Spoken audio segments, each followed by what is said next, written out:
Ya, katanya Al-Kindi, filsafat itu ilmu yang mengejar hakikat kebenaran sesuatu menurut kesanggupan manusia. Tak kasih tanda merah karena itu definisi yang khas dari Al-Kindi. Definisi filsafat sebelumnya selalu orang egois bahwa filsafat itu cari kebenaran titik. Seolah-olah manusia bisa nyampe ke kebenaran yang puncak. Nanti di Al-Kindi dijelaskan bahwa enggak lah, sak kuat-kuatnya akal ada beberapa kok yang enggak bisa dijangkau oleh akal. Maka Al-Kindi nambahi menurut kesanggupan manusia. Itu penting biar para filosof enggak arogan, enggak merasa bahwa pencapaiannya adalah yang paling puncak. Akal pun terbatas. Tapi penting, orang harus pakai akal. Maka filsafat itu nyari kebenaran menurut kesanggupan manusia. Isinya yang paling utama ilmu ketuhanan, yang ilmu keesaan itu sebenarnya sama tentang Tuhan. Ilmu keutamaan fadilah, maksudnya nanti etika.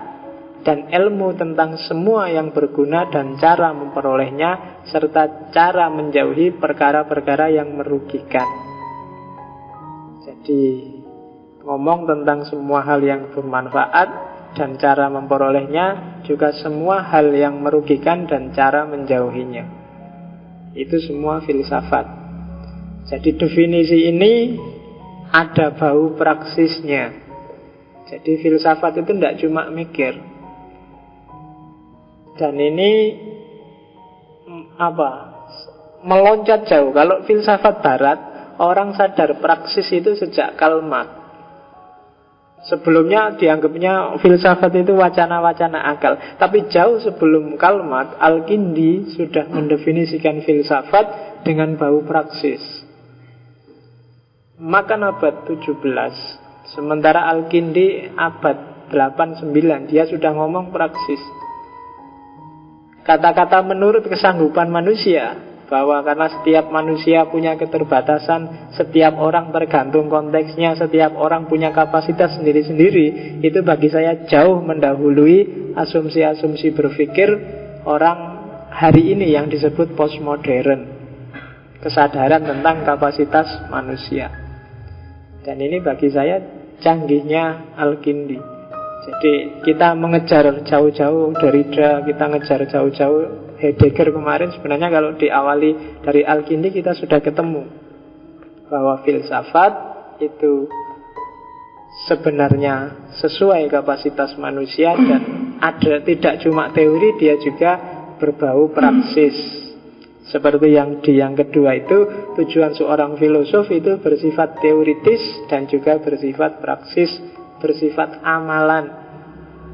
Jadi orang bijaksana, filosof itu tidak cuma orang yang ngerti kebenaran, tapi juga orang yang bisa mewujudkan kebenaran yang sudah dia pahami dalam tindakan.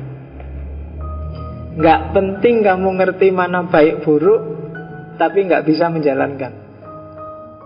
Levelmu masih ilmuwan kalau masih ngerti, tapi kalau sudah bisa mewujudkan kebenaran, baru kamu bisa disebut filosof. Itu Al-Kindi. Jadi kalau cuma diskusi filsafat gampang, kalau cuma belajar filsafat, ngaji filsafat gampang.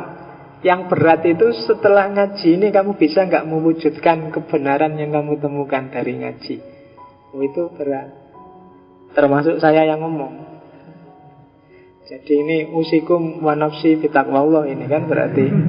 Jadi yang ngandani saya sendiri karena tidak gampang loh. Nanti kita lihat kenapa tidak gampang. Kalau Al-Kindi menjelaskan sampai ke kenapa kok tidak gampang, karena ada unsur kejiwaan nanti. Jadi filsafat kalau di Al-Kindi itu adalah wacana teoritis sekaligus wacana praksis. Bukan cuma ngomong tapi juga mewujudkan. Kalau sekedar pengetahuan mana benar salah, mana baik buruk, insya Allah seumuran kita ini sudah lengkap wawasannya. Kamu sebenarnya nggak perlu capek-capek ngejar nyari mana kebenaran, mana yang salah, mana yang keliru, mana yang tidak pas dan seterusnya. Itu sebenarnya kamu sudah punya. bekalmu sudah cukup. Yang berat itu ketika kamu tahu ini benar, terus diwujudkan, diikuti, dan ketika tahu ini salah, terus dihindari. Itu yang berat luar biasa. Hanya orang kelas tinggi yang bisa. Kalau di Al-Kindi, filosof. Jadi filsafatnya Al-Kindi definisinya agak khas dibandingkan definisi filsafat sebelumnya, termasuk yang dari Aristoteles. Jadi meskipun banyak para ilmuwan barat yang menuduh Al-Kindi dan kawan-kawan itu tidak original, peripatetik itu hanya melanjutkan saja budaya Yunani, sebenarnya originalitasnya luar biasa. Termasuk ketika nanti disambungkan dengan keimanan masing-masing filosof. Ya, jadi itu filsafat menurut Al-Kindi.